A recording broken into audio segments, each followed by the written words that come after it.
వస్తుంది. దానికి తోడు రెండోసారి అమెరికా అధ్యక్ష పగ్గాలు చేపట్టిన తర్వాత డొనాల్డ్ ట్రంప్ అమెరికా ఫస్ట్ అనే నినాదాన్ని అందుకుని తన నిర్ణయాలతో ప్రపంచ వాణిజ్య రంగాన్ని కకావికలం చేస్తున్నారు. అనేక దేశాలపై సుంకాల భారం మోపుతూ ఇబ్బంది పెడుతున్నారు. అంతర్జాతీయ విపణిలో డాలర్ ఆధిపత్యాన్ని చూసుకునే ఈ మిడిసిపాటుని ప్రపంచ దేశాలు భావిస్తున్నా అమెరికాకు ఎదురు చెప్పలేని పరిస్థితి ఉంది.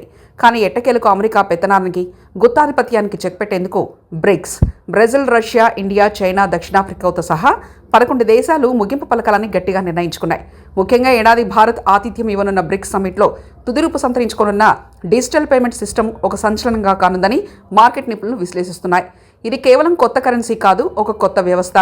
చాలా కాలంగా బ్రిక్స్ దేశాలు ఉమ్మడి కరెన్సీ తెస్తాయని ప్రచారం జరిగింది.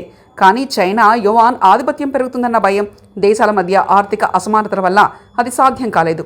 అందుకే ఇప్పుడు ఒక మెట్టు దిగి కరెన్సీకి బదులు ఏకంగా ఉమ్మడి డిజిటల్ పేమెంట్ సిస్టమ్ను రూపొందిస్తున్నారు. ఈ వ్యవస్థ మన దేశంలోని యూపీఐ తరహాలో సభ్య దేశాల డిజిటల్ కరెన్సీలను పరస్పరం అనుసంధానిస్తుంది. అంటే భారత్ తన డిజిటల్ రూపాయిని, చైనా తన డిజిటల్ యువాన్ను నేరుగా వాడుకోవచ్చు.